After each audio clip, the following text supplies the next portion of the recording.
Good morning students. आज हम developmental biology के स्पर्मेटोजेनेसिस टॉपिक के बारे में पढ़ेंगे। गॉनेट्स में प्राइमोर्डियल जर्म सेल्स के द्वारा गैमेट्स के बनने के प्रोसेस को गैमेटोजेनेसिस कहते हैं। ये गैमेटोजेनेसिस दो तरह का होता है, first spermatogenesis and second oogenesis।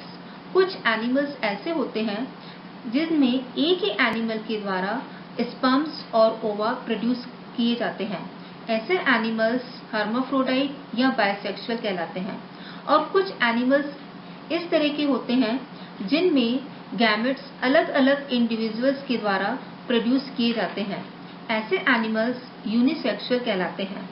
दोनों ही तरह के जो गैमेट्स होते हैं प्राइमोर्डियल जर्म सेल्स के द्वारा प्रोड्यूस किए जाते हैं।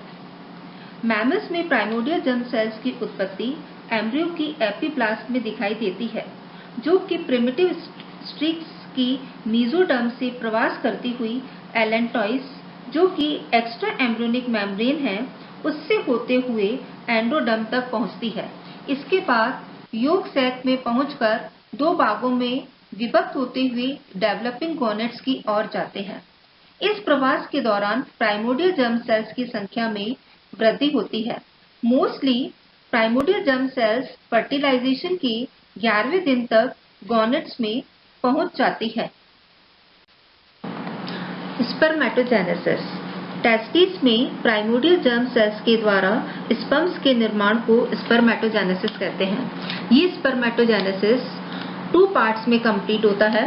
First formation of spermatid and second is spermiogenesis. सभी मैमल्स में एक पेयर टेस्टिस बॉडी वॉल से मेसोर्कियम नामक कनेक्टिव टिश्यू द्वारा जुड़े रहते हैं। प्रत्येक टेस्टिस में हजारों सेमिनिफेरस ट्यूब्यूल्स होती हैं। ये ट्यूब्यूल्स चारों ओर से एक मेम्ब्रेन द्वारा ढकी रहते हैं, जिसे ट्यूनिका प्रोप्रिया कहते हैं। इस लेयर के अंदर जर्मिनल एपिथेलियम लेयर पाई जाती है, जिसमें 2 प्रकार के सेल्स पाई जाती हैं। फर्स्ट सोमेटिक सेल्स या सर्टोलाई सेल्स। ये सेल्स स्पर्म को न्यूट्रिशन देती हैं। Second germ cells. इन जर्म सेल्स के द्वारा स्पर्म का फॉर्मेशन होता है। सेमिनिफेरस ट्यूब्यूल्स टेस्टिस की स्ट्रक्चरल और फंक्शनल यूनिट होती हैं। सेमिनिफेरस ट्यूब्यूल्स जर्मिनल एपिथेलियम द्वारा लाइंड होती हैं और यह एपिथेलियम एंडोथर्मल नेचर की होती है। सेमिनिफेरस ट्यूब्यूल्स कनेक्टिव टिश्यू में धसी रहती हैं, जिनके बीच में ब्लड सेल्स और नर्व सेल्स पाई जाती हैं। इसके अलावा एंडोक्राइन नेचर की इंटरस्टिशियल सेल्स भी पाई जाती हैं। इन इंटरस्टिशियल सेल्स को लेडिंग सेल्स भी कहते हैं। ये सेल्स टेस्टोस्टेरोन हार्मोन को सिंथेसिस करते हैं। टेस्टोस्टेरोन मानव में सेकेंडरी सेक्सुअल कैरेक्टर्स को डेवलप करता है। लेडिंग सेल्स के द्वारा टेस्टोस्टेरोन का सिंथेसिस या रेगुलेशन पिट्यूटरी ग्लैंड द्वारा सीक्रेट ICSH हार्मोन्स द्वारा किया जाता है।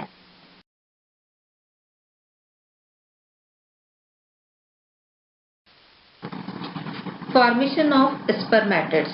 टेस्टिस में सेमिनिफेरस ट्यूब्यूल्स में पाए जाने वाली प्राइमोर्डियल जर्म सेल से स्पर्मेटिड बनने की प्रक्रिया 3 फेजेस में कंप्लीट होती है। First multiplication phase, second growth phase and third is maturation phase. First multiplication phase. इस फेज में प्राइमोर्डियल जर्म सेल्स में कई माइटोटिक डिविजन्स होते हैं और इस माइटोटिक डिवीजन से बनने वाली सेल्स को हम स्पर्मेटोगोनिया कहते हैं। ये सेल्स डिप्लॉयड इन नेचर होती हैं। Second is growth phase. Growth phase में जो स्पर्मेटोगोनिया सेल्स होती हैं वो 2 से 3 गुना साइज में बढ़ जाती हैं। ये जो साइज बढ़ती है वो इसमें फूड मटेरियल को इकट्ठा करने के कारण होता है। और ये जो साइज में बढ़ी हुई सेल्स होती हैं इनको हम प्राइमरी स्पर्मेटोसाइट्स कहते हैं। इन प्राइमरी स्पर्मेटोसाइट्स में किसी भी तरह का कोई माइटोटिक डिवीजन नहीं होता है। Third is maturation phase. इसमें जो अभी हमने प्राइमरी स्पर्मेटोसाइट देखी थी, अब इसमें मियोटिक 1 एंड मियोटिक 2 डिवीजन होता है।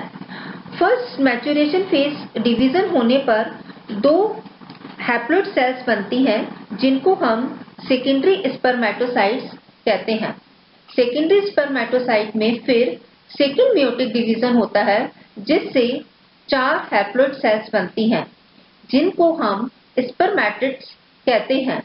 ये जो मेयोटिक डिवीजन होता है, इस मेयोटिक डिवीजन के कारण इनमें क्रोमोसोम्स की जो संख्या होती है वो कांस्टेंट रहती है। स्पर्मियोजेनेसिस। स्पर्मियोजेनेसिस से पहले हमने अभी देखा फॉर्मेशन ऑफ स्पर्मेटिड। ये जो एक प्राइमोर्डियल जर्म सेल से 4 स्पर्मेटिड्स बने। ये स्पर्मेटिड्स नॉन मोटाइल, हैप्लॉइड और राउंडेड इन शेप थे। इन नॉन मोटाइल स्पर्मेटिड से मोटाइल स्पर्म बनने तक इनमें कई चेंजेस होते हैं और ये चेंजेस इस स्पर्मियोजेनेसिस प्रोसेस में होते हैं। फर्स्ट है चेंजेस इन न्यूक्लियस। किसी भी स्पर्म का जो हेड होता है उसका स्ट्रक्चर न्यूक्लियस पर डिपेंड करता है। स्पर्मेटिड के न्यूक्लियस से वाटर का लॉस होता है और उस वाटर के लॉस के साथ साथ आरएनए और दूसरी केमिकल सब्सटेंस का भी लॉस होता है। इसके न्यूक्लियस में सिर्फ डीएनए ही रहता है जिससे स्पर्म का जो वेट होता है वो कम हो जाता है और वेट कम होने की वजह से स्पर्म इजीली मूवमेंट कर सकता है। दूसरा जो इसका न्यूक्लियस होता है उसका शेप चेंज हो जाता है, वो थोड़ा सा इलोंगेटेड हो जाता है। Second is formation of acrosome. Acrosome developing sperm के हेड रीजन में न्यूक्लियस के आगे स्थित होता है जो कि अंडे को पेनिट्रेट करने में हेल्प करता है। एक्रोसोम गोल्गी कॉय बॉडी से प्रोड्यूस होता है, उत्पन्न होता है। गोल्गी काय में सिस्टर्नी, वेसिकल्स और वैक्यूल्स पाए जाते हैं। सिस्टर्नी न्यूक्लियस के आगे की ओर इकट्ठी होती जाती हैं जिनके मध्य छोटी छोटी वैक्यूल्स होती हैं। ये वैक्यूल्स आपस में मिलकर एक बड़ी वैक्यूल बनाते हैं जिसे एक्रोप्लास्ट कहते हैं।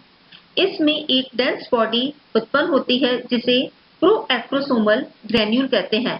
प्रोएक्रोसोमल ग्रेन्यूल से युक्त जो वेसिकल होती है उसे प्रोएक्रोसोमल वेसिकल कहते हैं। ये प्रोएक्रोसोमल वेसिकल साइज में बड़ी होती है और उसे फिर हम एक्रोसोमल वेसिकल कहते हैं। इसमें जो बड़े आकार का ग्रेन्यूल उपस्थित होता है उसे एक्रोसोमल ग्रेन्यूल कहते हैं। एक्रोसोमल ग्रेन्यूल से वाटर का लॉस होता है और वो फिर पिचक कर न्यूक्लियस के आगे की ओर टोपी के जैसा स्ट्रक्चर बनाता है। इस एक्रोसोम में लैक्टिक एंजाइम्स पाए जाते हैं। Next is perforatorium formation. ये शुक्राणु के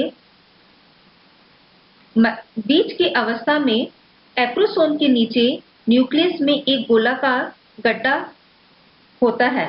बाद में यह गड्ढा एक्रोसोम में भी बनता है। इस जगह पर इलेक्ट्रॉन डेंस वाले पदार्थ जैसे जी एक्टिन, कैल्शियम आयन से भर जाता है। यही भाग परफोरेटोरियम कहलाता है। Next is formation of tell.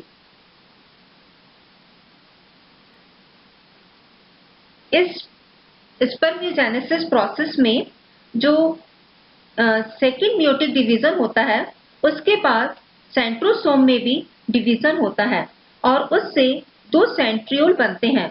ये 2 सेंट्रियोल एक दूसरे के परपेंडिकुलर स्थित होते हैं। न्यूक्लियस के पीछे की ओर एक गड्ढा बनता है जिसमें प्रॉक्सिमल सेंट्रियोल स्पर्म के एक्सिस के परपेंडिकुलर स्थित होता है और फिर डिस्टल सेंट्रियोल प्रॉक्सिमल सेंट्रियोल के परपेंडिकुलर स्थित होता है। जो डिस्टल सेंट्रियोल होता है उससे एक्सियल फिलामेंट्स का फॉर्मेशन होता है। डिस्टल सेंट्रियोल से जो एक्सियल फिलामेंट डेवलप होता है वो स्पर्म के मिडिल पार्ट से होते हुए आगे तक फैला रहता है।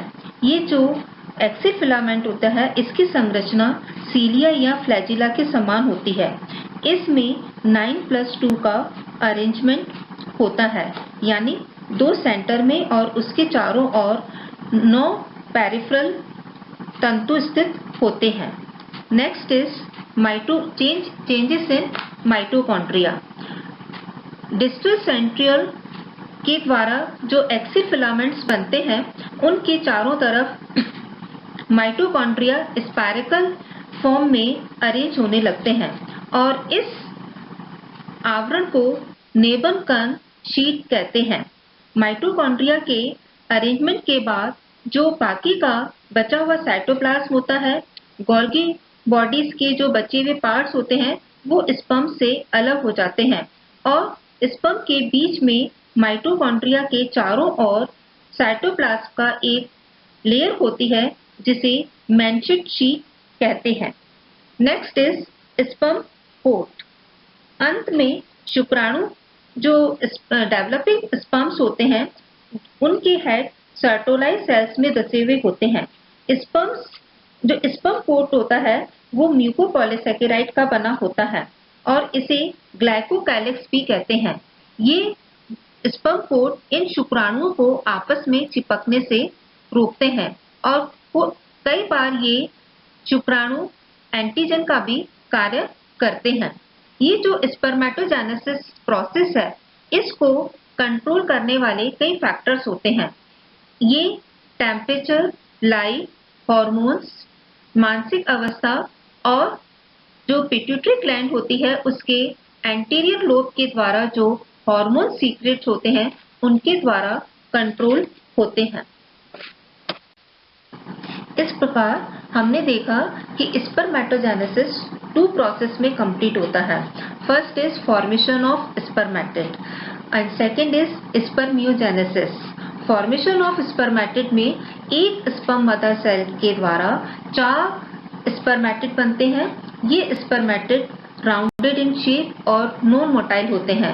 इन नॉन मोटाइल स्पर्मेटिड से मोटाइल स्पर्म का डेवलपमेंट होता है और ये जो मोटाइल स्पर्म होता है ये भी 3 पार्ट्स में डिवाइडेड होता है, head region, middle region and tail reason.